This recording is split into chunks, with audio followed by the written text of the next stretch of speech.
അപ്പോൾ ഹിന്ദി ബെൽറ്റിനെ സംബന്ധിച്ചിടത്തോളം വലിയ തോതിലുള്ള ഒരു അക്യുമുലേഷൻ നടക്കുകയും അതിൻ്റെ ഒരു ഗെയിന് അത് പാർലമെൻറ്റിൽ എന്ത് ചെയ്യുന്നു, അവർക്ക് റിഫ്ലക്റ്റ് ചെയ്യാവുന്ന രൂപത്തിൽ, അല്ലെങ്കിൽ പാർലമെൻറ്റിനെ നിയന്ത്രിക്കാവുന്ന, സൗത്തിനെ പൂർണ്ണമായും അവഗണിക്കാവുന്ന രൂപത്തിലേക്കുള്ള ഒരു മെജോറിറ്റി അവരുണ്ടാക്കിയെടുക്കുകയാണ്. ഇത് ഹിന്ദി ബെൽറ്റിൻ്റെ ഒരു വിഷയം. ഇതിൻ്റെ പുറമെ വേറൊരു അപകടമുണ്ട്. ഈ തെരഞ്ഞെടുപ്പ് കമ്മീഷൻ്റെ നേതൃത്വത്തിൽ ആ സ്റ്റേറ്റുകളിൽ 4 ജില്ലകൾ അവർ മറ്റു ജില്ലകളുമായി ലയിപ്പിച്ചൊരവസ്ഥ ഉണ്ടായിട്ടുണ്ടായിരുന്നു. അങ്ങനെ 35 എന്നുള്ളത് 31 കുറച്ചു. അതിൽ ജില്ലകളുടെ അതിർത്തികൾ, അതിൽ 3 ജില്ലകളിലും പോപ്പുലേഷൻ ഏറ്റവും കൂടുതലുള്ളത് മുസ്ലിങ്ങളുടേതാണ്. എന്നാൽ അത് മറ്റുള്ള ജില്ലകളിൽ ലയിപ്പിച്ചതോടുകൂടി തീർച്ചയായിട്ടും മുസ്ലിങ്ങൾ ഇതേപോലെ പ്രാതിനിധ്യം ഉറപ്പിക്കാവുന്ന സാഹചര്യങ്ങൾ അവർക്ക് നഷ്ടപ്പെട്ടു. രാജ്യം ഒരു ലോക്സഭയിൽ അവതരിപ്പിക്കപ്പെട്ട ഒരു ബില്ല് ചർച്ച ചെയ്തുകൊണ്ടിരിക്കുകയാണ്. മറ്റൊന്നുമല്ല, വനിതാ സംവരണവും അതുപോലെ തന്നെ ലോക്സഭാ മണ്ഡലങ്ങളുടെ പുനഃക്രമീകരണവുമൊക്കെ അടങ്ങുന്ന ഒരു ബില്ല് കഴിഞ്ഞ ദിവസമാണ് ലോക്സഭയിൽ അവതരിപ്പിക്കുകയും അത് വോട്ടെടുപ്പിലൂടെ തള്ളപ്പെടുകയും ചെയ്യുക ഉണ്ടായത്.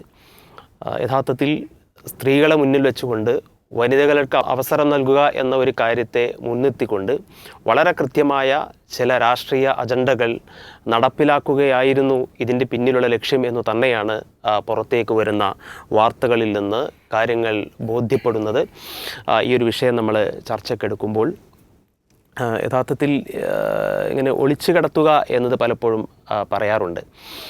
ഇവിടെയും കൃത്യമായ ഗൂഢലക്ഷ്യങ്ങളുണ്ട് എന്ന് തന്നെയാണ് നമ്മൾ മനസ്സിലാക്കുന്നത്. തൽക്കാലം നമ്മുടെ രാജ്യം അമിത്ഷായുടെയും മോദിയുടെയൊക്കെ ഒരു വലിയ തന്ത്രപരമായൊരു കുരുക്കിൽ നിന്ന് തൽക്കാലം രക്ഷപ്പെട്ടു എന്ന് പറയാൻ പറ്റുള്ളൂ. ഇത് മറ്റൊരു രീതിയിൽ വീണ്ടും വരാം. നമ്മൾ ആദ്യമേ ഇപ്പോൾ ഇത് സ്ത്രീകളുടെ ഒരു ശാക്തീകരണത്തിന് വേണ്ടിയുള്ള ഒരു ശ്രമം എന്ന നിലയിലാണ് പിന്നീടും അതിനു മുൻപും അപ്പോഴും അതിനുശേഷമൊക്കെ BJP ഇതിനെ ഉയർത്തി കാണിക്കുന്നത്. അതായത് സ്ത്രീകൾക്കുള്ള സംവരണം അവരെ ഉയർത്തിക്കൊണ്ടുവരുന്നത്. അപ്പോൾ ഒന്നാമത്തൊരു ചോദ്യം തന്നെ ഈ സംവരണം എന്നത് ഇന്ത്യയിൽ മറ്റു പല രാജ്യങ്ങളിലും ഇല്ലാത്തതാണ്, ചില രാജ്യങ്ങളിൽ ഉള്ളതാണ്. എന്തിനാണ് ഇന്ത്യയിൽ കൊണ്ടുവന്നത്?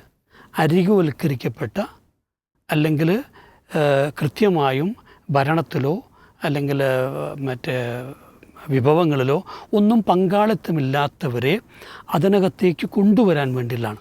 ആ അർത്ഥത്തിൽ ഇന്ത്യയിലെ ഏറ്റവും അവശത അനുഭവിക്കുന്ന ദളിത് പിന്നോക്ക വിഭാഗങ്ങളും അതുപോലെ തന്നെ മുസ്ലിം വിഭാഗങ്ങളൊക്കെ ഇവർക്ക് ഉള്ള ഒരു സംവരണം ഇതൊക്കെ ഇപ്പോൾ പൂർത്തീകരിച്ചു കഴിഞ്ഞു. ആ സംവരണത്തോടുള്ള BJPയുടെ നിലപാട് എന്താണ്? പൂർണ്ണമായും അവരെതിരാണ്, വിരുദ്ധരാണ്. അത് ഏത് രംഗത്തും, വിദ്യാഭ്യാസ രംഗത്താണെങ്കിലും സാമ്പത്തിക രംഗത്താണെങ്കിലും തൊഴിലിലൊക്കെ ആണെങ്കിലും ശരി, ആ സംവരണത്തിന് എതിരാണെന്ന് മാത്രമല്ല സവർണർക്ക് ഗുണം ലഭിക്കുന്ന സംവരണത്തിന് വേണ്ടിയാണ് അവർ ഇത്രയും കാലം ശ്രമിച്ചിട്ടുള്ളത്. നമുക്കറിയാം, ഒറ്റ മുസ്ലിങ്ങൾ പോലും BJPയുടെ MP-മാരിലില്ല. അപ്പോൾ അതിലൊരു ആത്മാർത്ഥതയില്ല എന്നുള്ള വ്യക്തമാണ്. ഇനിയിപ്പോൾ ഈ 33% സ്ത്രീ കഴിഞ്ഞപ്പോൾ അങ്ങനെ ബില്ല് പാസ്സായി നിൽക്കുക, അത് മുഴുവനും സവർണ വിഭാഗത്തിൽ നിന്നുള്ള സ്ത്രീകളാണെങ്കിൽ, കാരണം അവരാണ് ഇപ്പോൾ എഡ്യൂക്കേറ്റഡ് ആയിട്ടുള്ള, അവരാണ് രംഗത്ത് വരാൻ സാധ്യതയുള്ളത്. എന്നാൽ പാർലമെൻറ്റിൽ സംഭവിക്കാൻ പോകുന്ന എന്താണ്? ബാക്കി വരുന്നതിനകത്ത് എന്തായാലും 30-40% സവർണർ തന്നെ ആയിരിക്കുമല്ലോ. അപ്പോൾ പാർലമെൻറ്റ് പൂർണ്ണമായും സവർണ ആധിപത്യത്തിലേക്ക് പോകുന്നൊരവസ്ഥ ഉണ്ടാവും. ഇനിയിപ്പോൾ നമ്മളിത് സ്ത്രീകൾക്ക് വേണ്ടി തന്നെയാണ് എന്ന് വയ്ക്കുക. ഇന്ന് വരെയുള്ള BJP ഇപ്പോൾ ജയിക്കാൻ തുടങ്ങിയിട്ട് 82 വോട്ട് ജയിക്കാൻ തുടങ്ങിയിട്ടുണ്ടല്ലോ.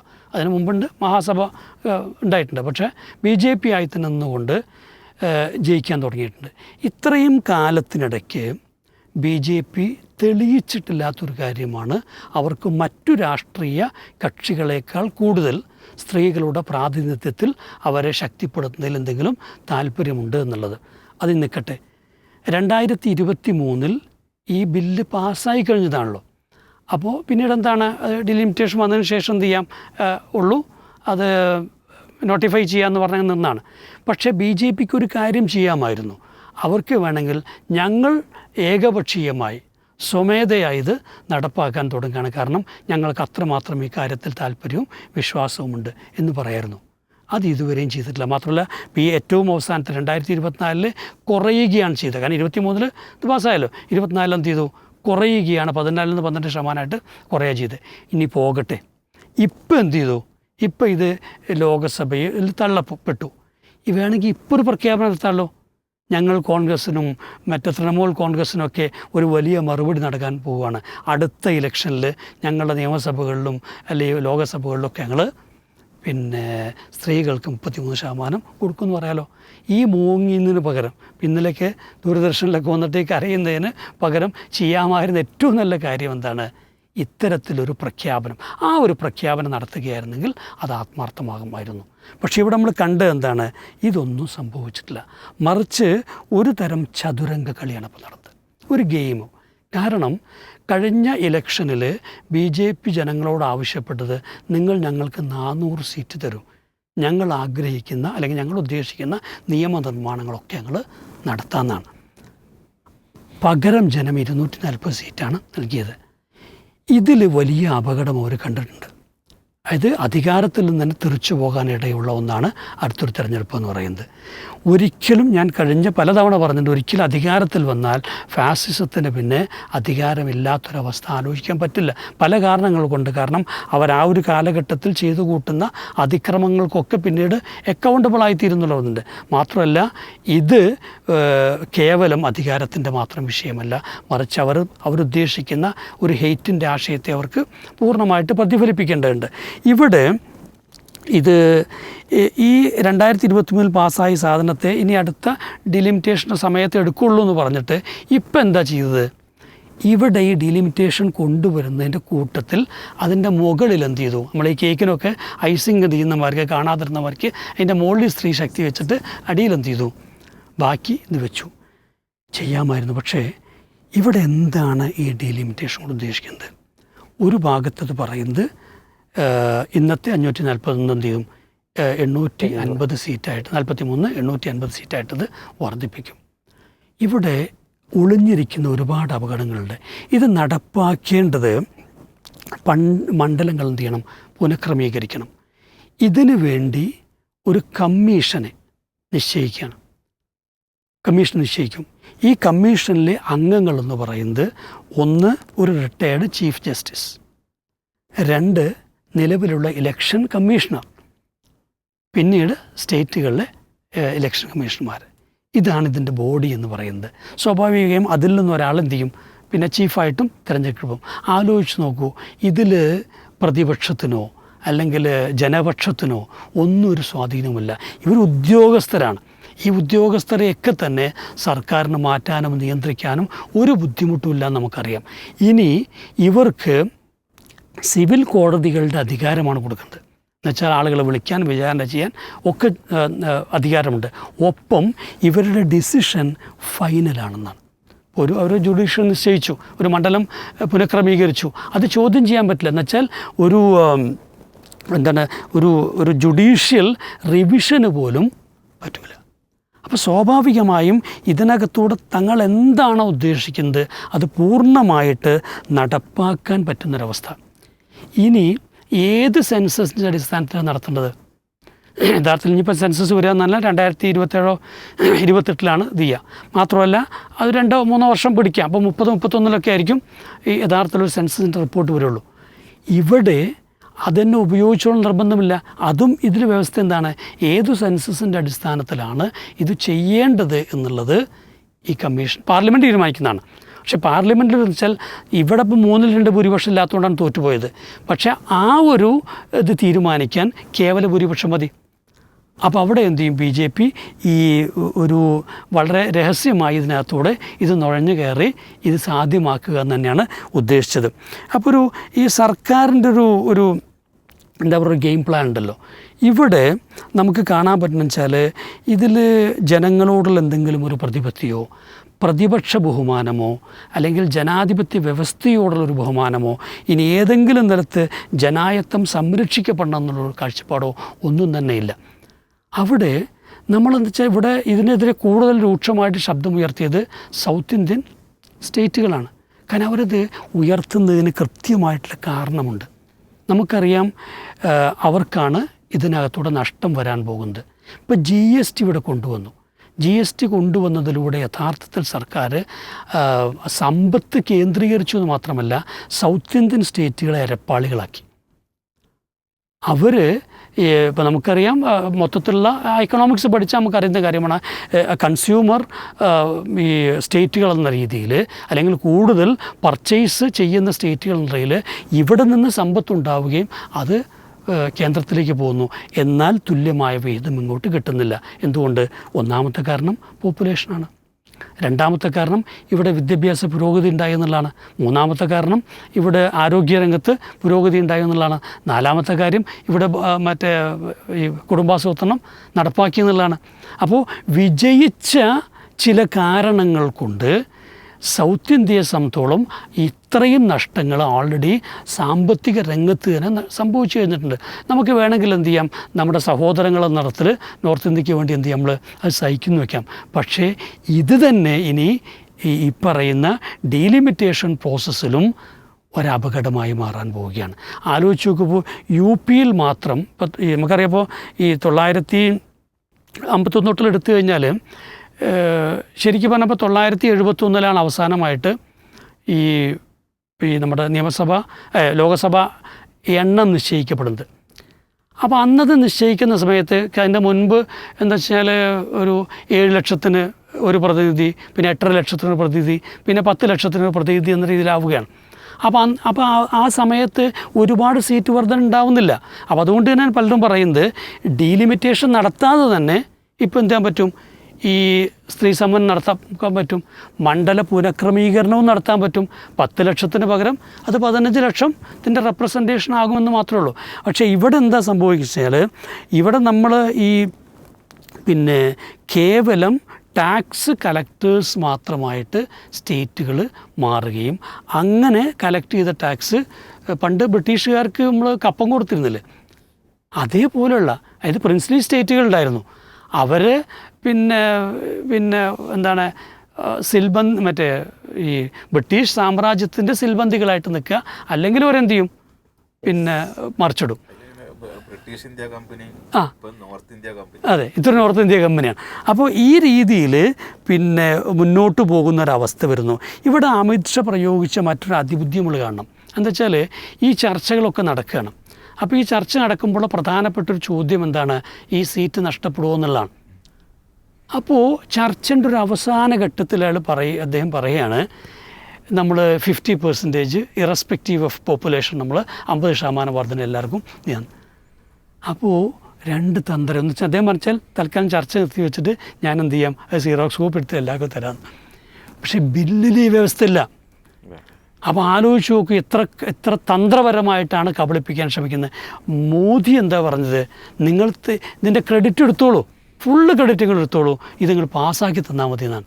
അപ്പോൾ വളരെ കൃത്യമായിരുന്നു ഈ തന്ത്രമെന്ന് പറയുന്നത്. ഇപ്പോൾ നമുക്കറിയാം, ഇപ്പോൾ ഈ 973 മുതൽ 2011 വരെയുള്ള പോപ്പുലേഷൻ ഇൻക്രീസ് നോക്കിക്കഴിഞ്ഞാൽ യു പിയിൽ മാത്രം 11.5 കോടി ജനങ്ങൾ വർദ്ധിച്ചു.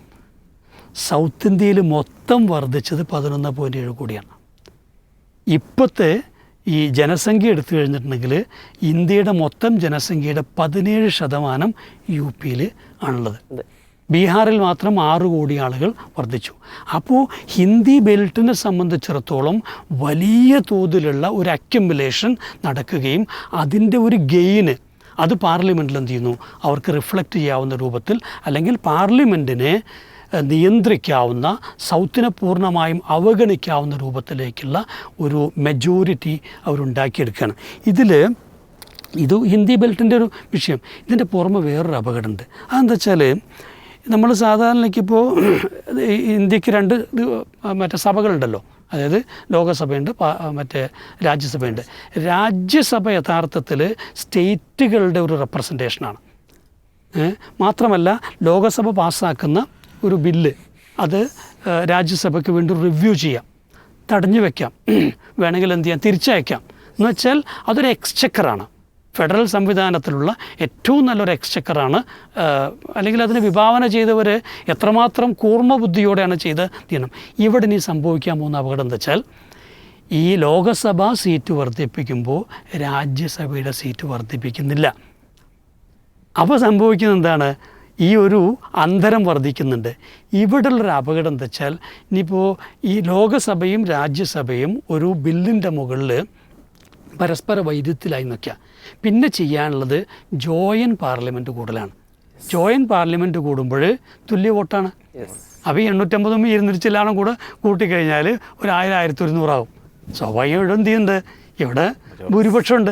അപ്പോൾ ഇത് പാസ്സാക്കിയെടുക്കാൻ, ഏത് ബില്ല് പാസ്സാക്കിയെടുക്കാനും ബുദ്ധിമുട്ടാവില്ല. അപ്പോൾ നമുക്കറിയാം, ഇപ്പോൾ പ്രസിഡൻറ്റിൻ്റെയും ഈ വൈസ് പ്രസിഡൻ്റെയൊക്കെ തെരഞ്ഞെടുപ്പിൽ സംഭവിക്കുന്നൊരു കാര്യം അതാണ്, എളുപ്പത്തിൽ നടക്കാനുള്ളൊരു കാരണം.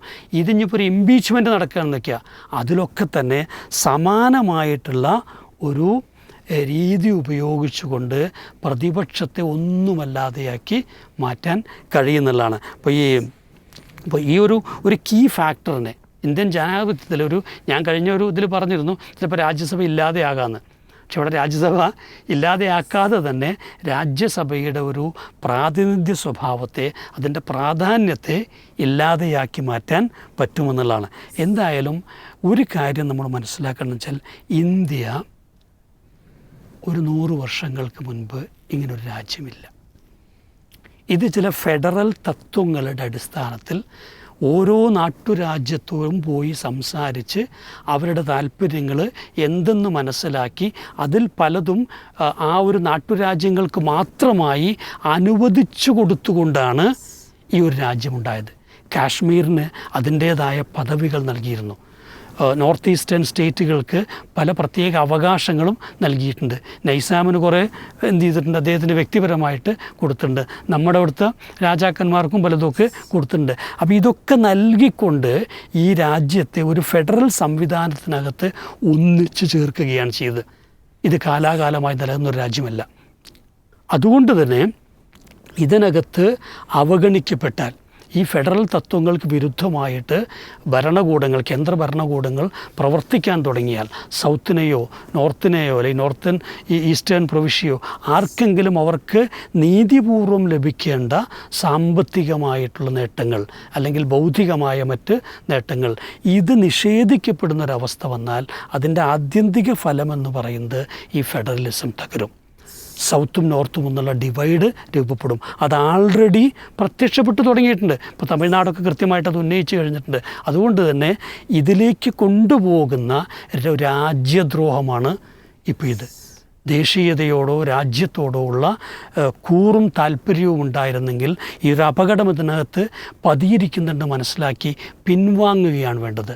മാത്രമല്ല, എങ്ങനെയാണ് രമ്യമായ നിലയ്ക്ക് ഇതിലൊരു പ്രോസസ്സ് സാധ്യമാവുക എന്നുള്ളത്. അതല്ലാതെ ഇതിനെങ്ങനെ ഒരു നിഗൂഢമായ ചിരിച്ചുകൊണ്ട് പെട്ടെന്ന് എന്താണ് പോക്കറ്റിൽ നിന്നിട്ട് ബില്ലെടുത്ത്, എല്ലാ ബില്ലും ഇപ്പം അങ്ങനെ വരുന്നത്. ഒരു പാർലമെൻറ്റ് അവസാനിക്കുന്നതിൻ്റെ തലേ ദിവസം അല്ലേ മണിപ്പൂർ കത്തി നിൽക്ക് ആ ബില്ലൊക്കെ വന്ന് നമുക്കറിയാം. അങ്ങനെയല്ലല്ലോ, നീണ്ട ചർച്ചകൾ ആവശ്യമുണ്ട്. പ്രതിപക്ഷത്തെ ബഹുമാനത്തിലെടുക്കേണ്ടത് ആ രീതിയിൽ ഒരു ജനാധിപത്യ പ്രക്രിയയിലേക്ക് കൊണ്ടുപോകാതെ ഇങ്ങനെ ചുട്ടെടുക്കാൻ ശ്രമിച്ചാൽ അത് ഈ രാജ്യത്തിൻ്റെ തന്നെ ഒരു അന്ത്യം കുറിച്ചേക്കാം. അതുകൊണ്ട് തന്നെ ആ അപകടത്തിലേക്ക് എന്തായാലും എല്ലാവരും ഉണർന്നെണീക്കേണ്ടതുണ്ട്. ഇപ്പം എന്തായാലും പ്രതിപക്ഷം അതിനകത്ത് ഒരു ശക്തമായ നിലയിൽ ഒന്നിച്ചു നിന്ന് ഇതിനെ തോൽപ്പിച്ചിട്ടുണ്ട്. അത് പ്രതിപക്ഷത്തിൻ്റെ വിജയമല്ല, ഈ രാജ്യത്തിൻ്റെ തന്നെ വിജയമാണ്.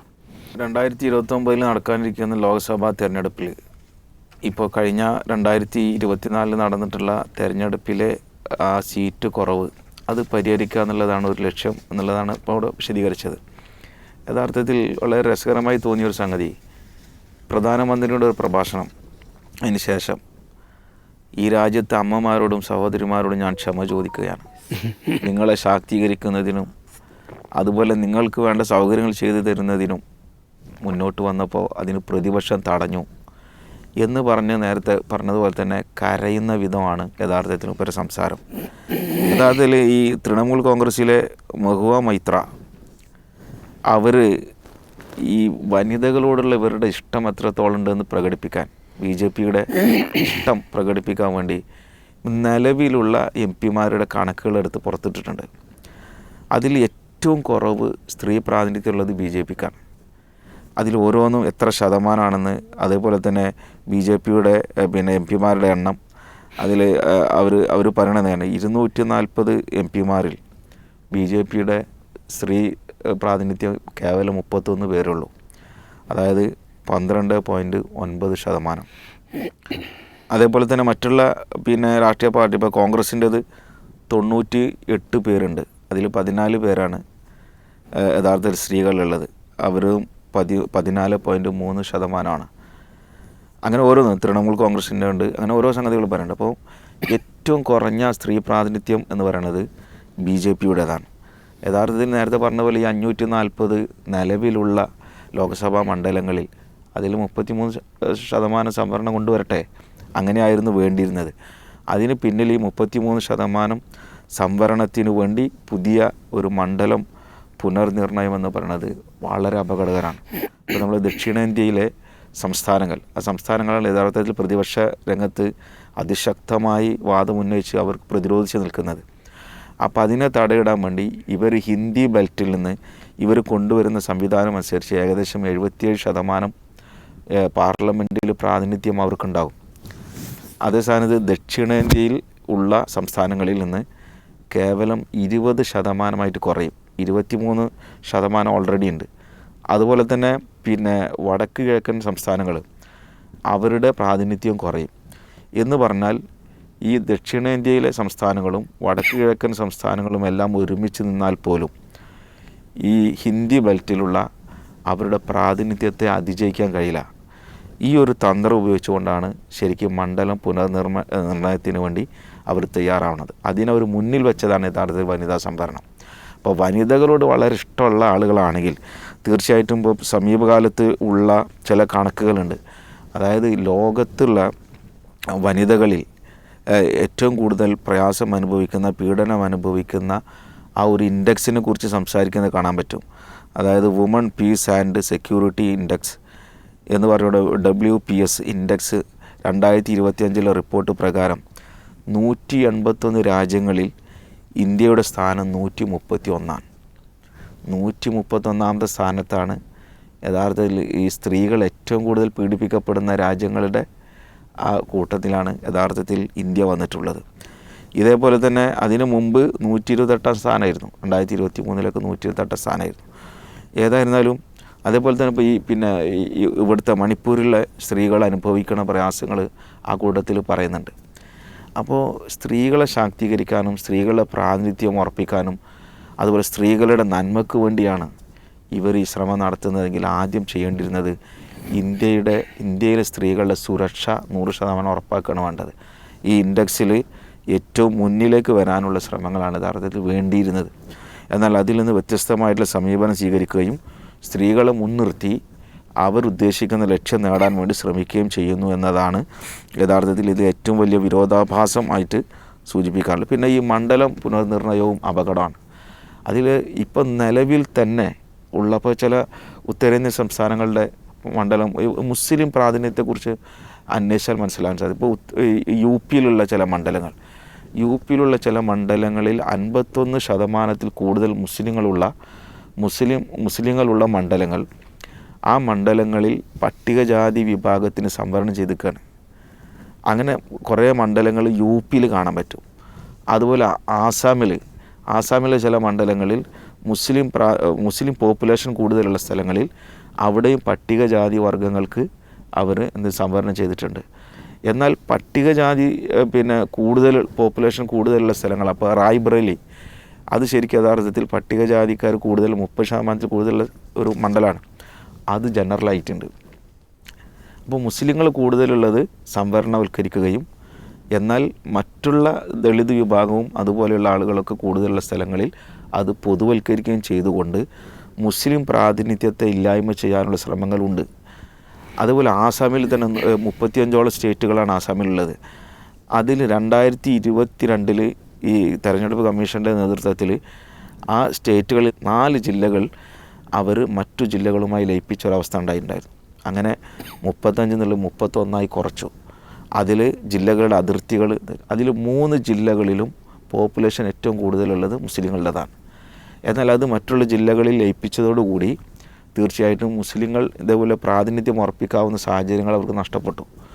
പിന്നീട് കുറച്ച് കാലം കഴിഞ്ഞപ്പോൾ 2023 വന്നപ്പോഴാണ് പിന്നെ ഈ ഭരണ സൗകര്യമെന്ന് പറഞ്ഞുകൊണ്ട് ലയിപ്പിക്കപ്പെട്ട മറ്റു 4 ജില്ലകൾ കൂടി അവർ മുന്നോട്ട് കൊണ്ടുവരികയും എന്നിട്ട് അത് സ്ഥാപിക്കുകയും ചെയ്തു എന്നുള്ളതാണ് പറയുന്നത്. ഇപ്പം ഞാൻ പറഞ്ഞത് ഇതേപോലെ മണ്ഡലം പുനർനിർണയത്തിൽ ഒരുപാട് ഗൂഢലക്ഷ്യങ്ങൾ മുൻനിർത്തിക്കൊണ്ടാണ് ഈ പ്രവർത്തനങ്ങൾക്കുള്ളത്. അതുകൊണ്ട് ഈ ഇന്ത്യയുടെ ഫെഡറൽ സ്വഭാവം അത് നഷ്ടപ്പെടുത്തുകയും അതുപോലെ തന്നെ നമുക്കൊരു ഭാഷാ വൈജാത്യങ്ങൾ, അതേപോലെ തന്നെ വർഗവർണ്ണ മത വ്യത്യസ്തങ്ങളായ രൂപത്തിൽ ആ നിലക്ക് അതാണല്ലോ ശരിക്ക് നാനാത്വത്തിൽ ഏകത്വം എന്ന് പറയണത്. ഈ ഒരു സംവിധാനത്തെ പാടെ തകർത്തെറിയുക എന്നുള്ളത് തന്നെയാണ് അവരുടെ ഉദ്ദേശം. ഇപ്പോൾ ബ്രിട്ടീഷ് ഈസ്റ്റ് ഇന്ത്യ കമ്പനി ഇവിടെയുള്ള ഇന്ത്യൻ സമൂഹത്തോട് ചെയ്തിട്ടുള്ള അനീതിയും കാര്യങ്ങളൊക്കെ നമ്മൾ മനസ്സിലാക്കിയതുപോലെ ഇപ്പോൾ ഏതായാലും നോർത്ത് ഇന്ത്യ കമ്പനിയായിട്ട് അത് രൂപപ്പെടുത്തി എന്നിട്ട് ദക്ഷിണേന്ത്യയെ ഭരിക്കാനും അതുപോലെ അവർ പറയുന്ന ബില്ലുകൾ പാസ്സാക്കിയെടുത്ത് അവരുടെ അടിമകളായി തീരുകയും ചെയ്യുക എന്നുള്ളതാണ് അവർ ലക്ഷ്യമാക്കി മുന്നോട്ട് വെക്കുന്നത്. ഇതിനെതിരെ ശക്തമായി മുഴുവൻ ആളുകളും യഥാർത്ഥത്തിൽ പ്രതികരിക്കണം എന്നാണ് അതിൽ എനിക്ക് പറയാനുള്ളൊരു കാര്യം. മാത്രമല്ല വരുന്ന ബില്ലുകളൊക്കെയും അത് ഏതെങ്കിലും ഒരു കമ്മ്യൂണിറ്റിക്ക് മാത്രം ബാധകമാണെന്നാണ് ഇതുവരെ ആളുകൾ വിചാരിച്ചത്. ഇപ്പോൾ FCR വന്നതോടുകൂടി ചില ആളുകൾ നമ്മൾ കേരളത്തിൽ തന്നെയുള്ള ചില ആളുകളൊക്കെ ഇറങ്ങിയല്ലോ, അവർക്ക് ബോധ്യപ്പെട്ടു അവർക്ക് വരെ ബാധിക്കുന്നു എന്നുള്ളത്. എന്ന് പറഞ്ഞാൽ ഏത് ജനവിഭാഗങ്ങൾക്കെതിരെ ആണെങ്കിൽ പോലും അത് ഇന്ത്യയുടെ മൊത്തം സംസ്കാരത്തെ ബാധിക്കുന്നതാണ് എന്ന ചിന്ത ഇനിയും ചില ആളുകൾക്കെങ്കിലും ഉണ്ടാവേണ്ടതുണ്ട്. അതിന് ആ ഒരു പ്രചാരണത്തിനും ആ ഒരു ബോധമുണ്ടാകുന്നതിനും ഈ ഒരു സംഭവം കാരണമാകണമെന്നാണ് ചേർത്ത് വെക്കാനുള്ളത്.